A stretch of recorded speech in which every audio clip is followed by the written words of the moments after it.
Good evening, and thank you for tuning in to Good News on Entertainment. I'm Carly Boyette.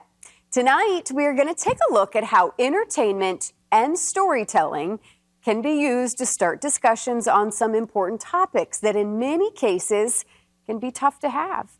In just a moment, we will be discussing a faith-based film coming to theaters for one night only that tackles issues like race and interracial dating within the church. And then a little later, we're going to be looking at the company Brave Books. They are a children's book company that also partners with other familiar Christian personalities in the entertainment industry with the goal of honoring God while also challenging some of today's culture influences.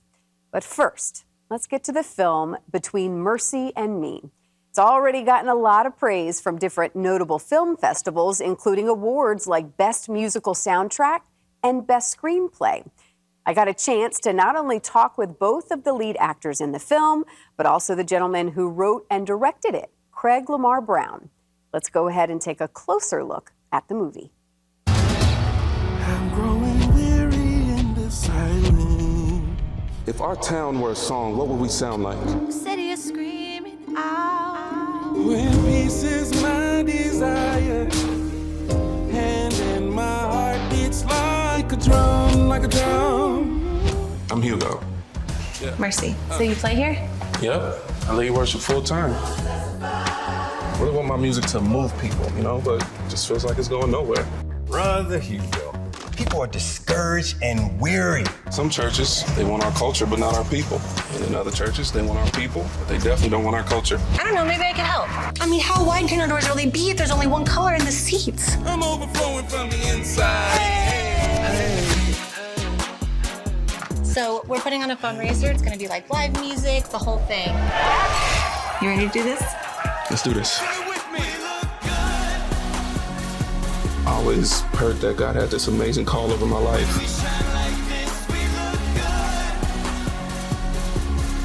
You do realize how influential you are in this community.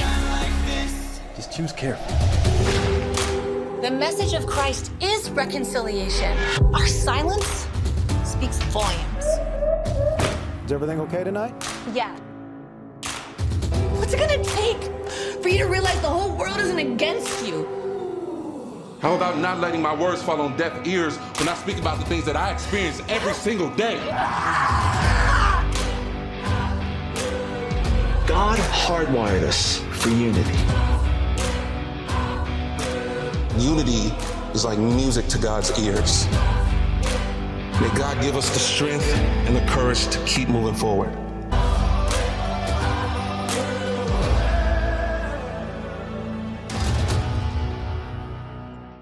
Oh, I'm so excited to talk about this film now. And I told you both before we got started, my passion is how movies right now and TV shows are doing such a good job, maybe like never before, in sparking conversations about our faith, about who Jesus is, maybe changing the way we perceive certain things as well.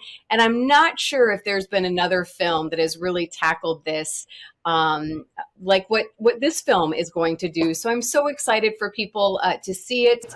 David, let's start with you. Andrea nominated for you to kick us off here.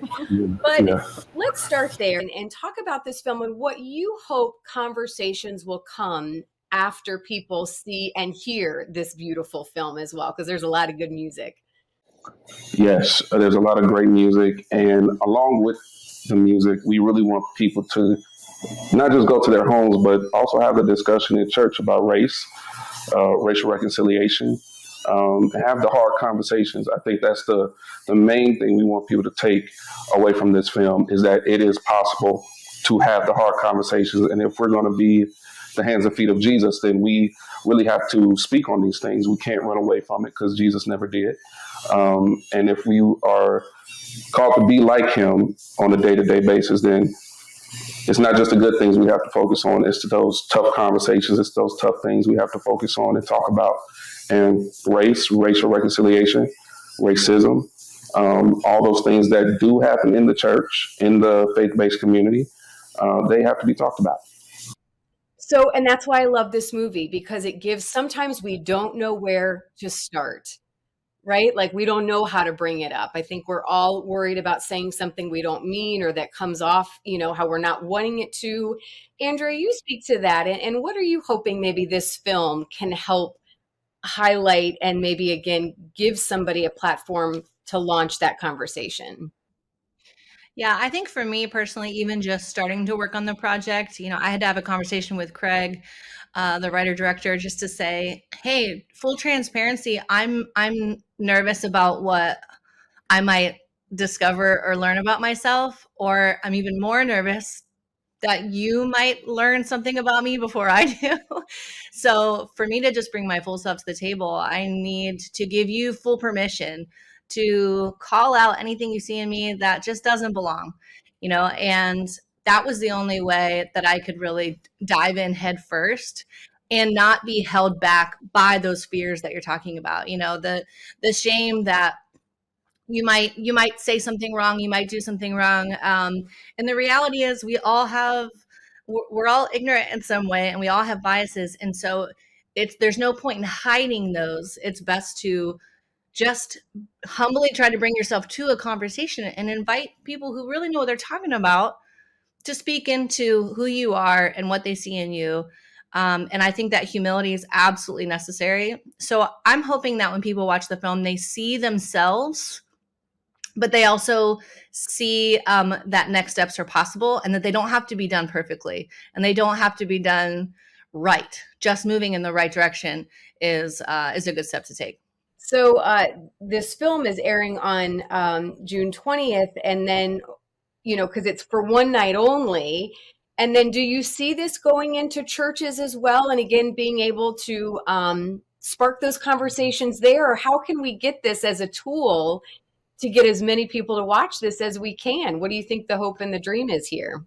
I think for me, personally, I would love to have this film shown in churches. I think that would be great. I mean, everything should start in the church. I think the church should be the ones starting this conversation more than anybody, especially if, like I said before, if we're going to say, we're supposed to be the hands and feet of Jesus, we have to start in the church.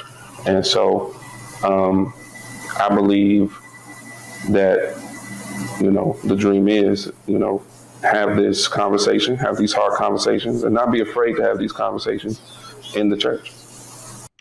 Specifically, what are those? I mean, is there any one particular issue that you think, this film really highlights, or that questions should be brought up in church? Can you speak to any of those specifically? Maybe, both of you. Well, one line that came up in a conversation that David and I were just having kind of in a co-writing session that ended up making it into the script.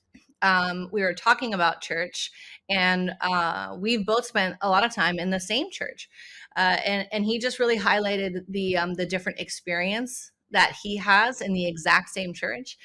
And it just really opened my eyes to, gosh, we can be in the same building, listening to the same thing and interacting with the same people and be having completely different experiences because you're picking up on stuff that I'm just not, So I think being able to listen to each other and being able to fully accept somebody else's perspective, knowing that they're an expert on their own experience. So I hope that people just are really open-handed about who they are and what their community is like. Because the point isn't to attack each other. The point is just to, like David said, become more like Christ. How is music specifically to, I feel like music, and certainly I can imagine with you guys writing, it's got to almost be a form of therapy as well, and in self-discovery. If you can talk about that process. Well, music is I believe, the only universal language. Everybody, even if you don't understand the message in the movie, through the spoken word, through the music, that's another goal of ours, is to, okay, if you don't get it in the lines of the movie, listen to the music, listen to the feeling of the music, and hopefully the message comes across that way as well. Yeah. As we end here, I'll kind of both let you have kind of the last word, have a turn at this. But I guess what did this, the making of this, and again, the writing, the music, putting this together, the writing of the film, what did it do for you personally and kind of your walk on your faith journey and where you want to take that from here. For me personally, it just reminded me the importance of using my talents or my skills to elevate other people's stories, to just tell other people's stories, because there's not nearly as many platforms for stories like this. And if I can take a song or take a moment or help with the script or something to elevate somebody else's story, I think that's the best use of my skills possible. So I hope that it does that. For me, it's a few things. One, I wanted to take away the creativity side, like Andrea, just to tell more stories, more real life stories in different ways. I think also, too, it sparked something in me to be able to be more creative in racial reconciliation, to be a bridge builder of all races. And so, those are two things that I'll take away from the film. And inspired me to, and also really be the hands and feet of Jesus in this thing. I think the louder we are, the more intentional we are, the more healing we'll see. It may not happen in my lifetime, and that's fine, but I do believe there's a day coming that racial reconciliation will happen. And I'll be a willing vessel for as long as I can. Well, thank you both so much for your time. I know y'all are very busy, but I'm excited to see the conversations that'll come out of this, maybe the healing, more unity as well within the church. I think that's what we all want, but we're all sinners, right? And we're all trying to figure it out. And so thank you for using your voices, your talents, and your time to bring this to light. And it's been a joy to help promote it as well. So again, praying for all the best. Thank you so much. Thank you so much. June 20th, go see the movie. We will have a civilized dinner, or you will take this behavior out of my house. You two, you should be ashamed of yourselves. How many times have you come through that door in fury because you had to question whether the color of your skin was the reason why you didn't get a promotion at work? And you, Trevor, all those nights you came home shaking because you were followed in a store or pulled over because you fit the description. And you two have the audacity to sit here and cast judgment on someone who had nothing to do with it. Now, I want the two of you to go into the kitchen and help me with my pies.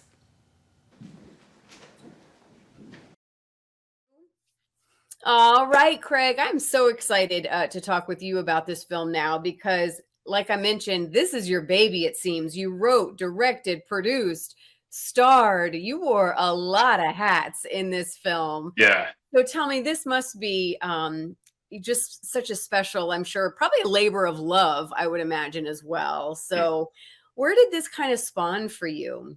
Yeah, so great question. The inspiration behind this came in the midst of COVID, lockdowns.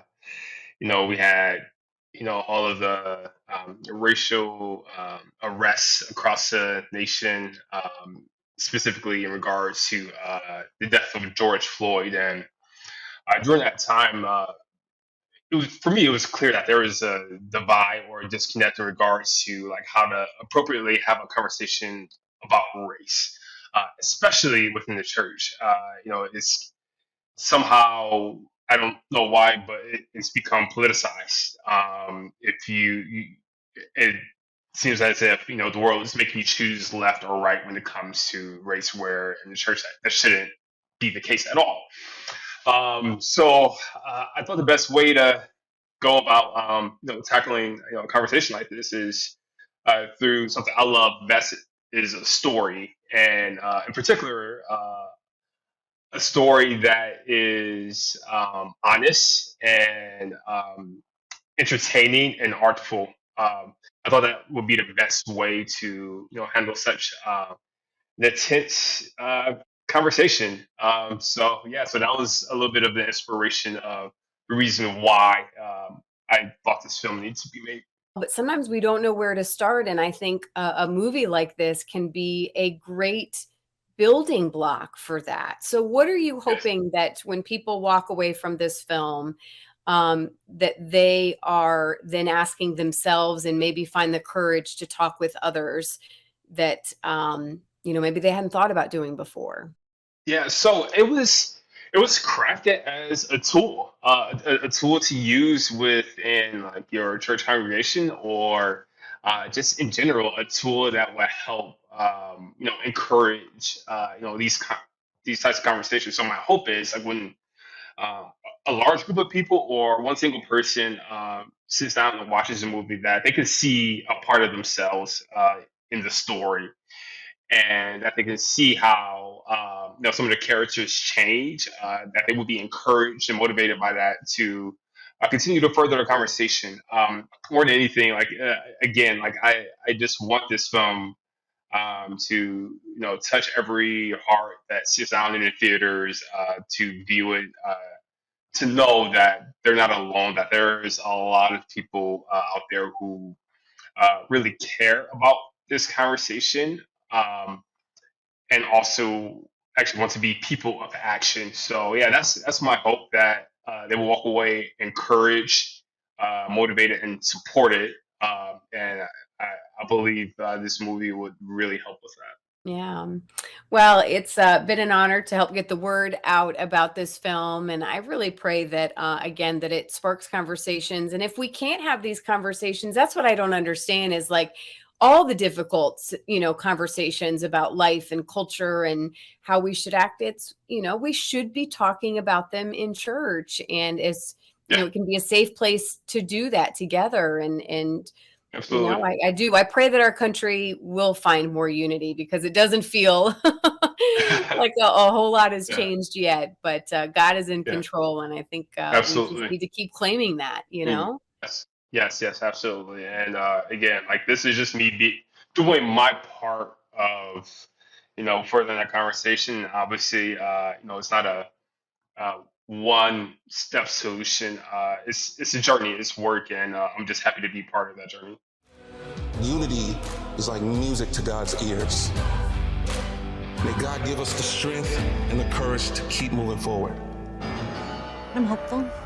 I still believe in us.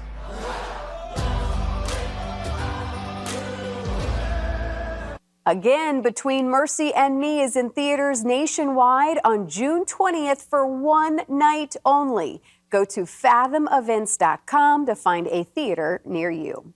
Okay, so now from the theater to your children's bookshelf. Brave Books makes it clear that their purpose is to honor God by shaping a future generation of Americans who will, quote, fight for a nation defined by freedom, truth, humility, bravery, and compassion. I talked with the company's founder and CEO to find out more.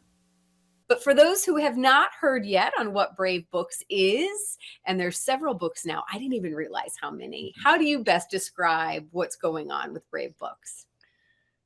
Well, we are who we are. We're a Christian conservative children's book publishing company that's really trying to push back against a lot of the ideas that are mainstream now that we think are pretty harmful to kids when they're developing. And we're just trying to instill strong traditional values, pro-God, pro-American values in our kids so that they grow up to have strong moral character and can discern right from wrong. And yeah, we launched in the summer of 2021, July 2021, with our core product is our Freedom Island Book Club, where our subscribers get a book every single month that reinforces the values that they hold dear, as opposed to the values of culture. And it's been this wild ride. We've got a lot of press that have covered it because it's so counter to mainstream. And there's been controversy. You had the Kirk Cameron controversy, and that started this library tour that we've been going on, and it's just been this crazy journey over the past couple of years that I'm blessed to be a part of.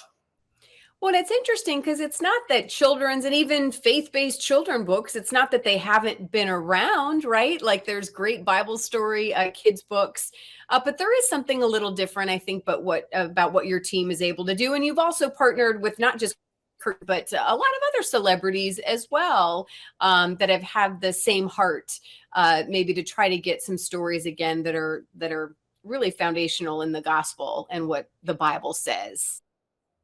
Yeah. Yeah. What makes us a little bit unique is that we don't shy away from taking on some controversial topics. So like our first book was Elephants Are Not Birds, and it takes on the topic of gender identity, gender reality, and our second book was Little Lives Matter, taking on the sanctity of life. And so that's probably what has made us unique in that we're hitting things that are culturally relevant, that our children are being faced, ideas that our children are being faced with, and we're telling stories that reinforce those values from our perspective, from the Christian conservative perspective. Well, and it's interesting. What I love about what books and movies and TV shows, and again, this is why we have the show. There are tools to be used to maybe spark conversations that get kids, that get families interested in what the Bible says, what the truth says. Is that the kind of the feedback that you're hearing as well, that the conversations it's able to help provide parents between their kids? Because some of these are tough issues to have for adults to have with each other, Right. let alone when you're having, when you're wanting to have these conversations with kiddos as well. Yeah.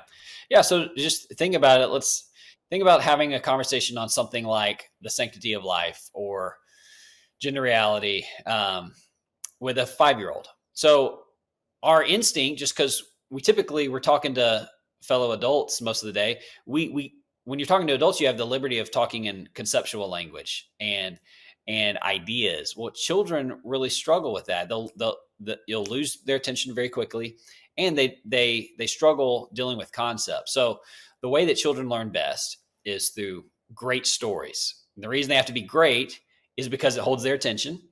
And then the reason it's stories is because the story provides the framework then that the child can follow whenever you start to talk about the topic.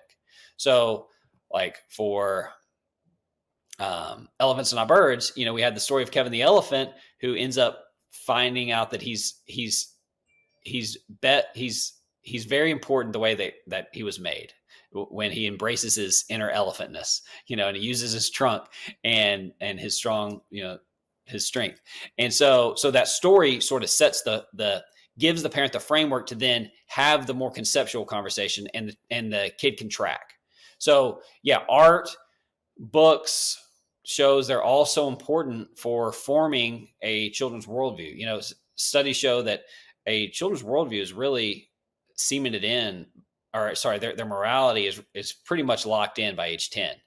And so, in my opinion, we don't put enough thought into these early years and what goes into our kids' heads to make up that worldview. Yeah.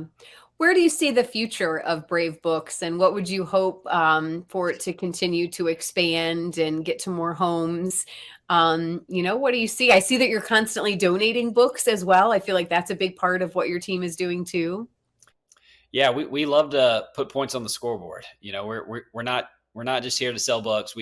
We're sort of in the fight, and you see that with our library tour with Kirk Cameron and a lot of different things that we've done. But as far as the future for Brave Books, we see for the next 50 to 100 years, when Christian conservative parents or grandparents, when their kids or grandkids hit 3 to 5 years old, they start subscribing to our Freedom Island Book Club.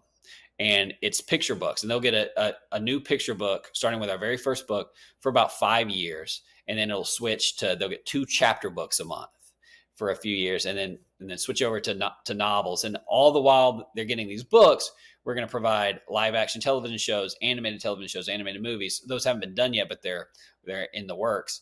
And then basically what we want to do is we want to create this world, Freedom Island, our characters, Team Brave and the other legends and the villains and all these characters and stories, that kids just fall in love with and can grow with from age 3, 4, all the way up until they're 15, 16, 17, 18.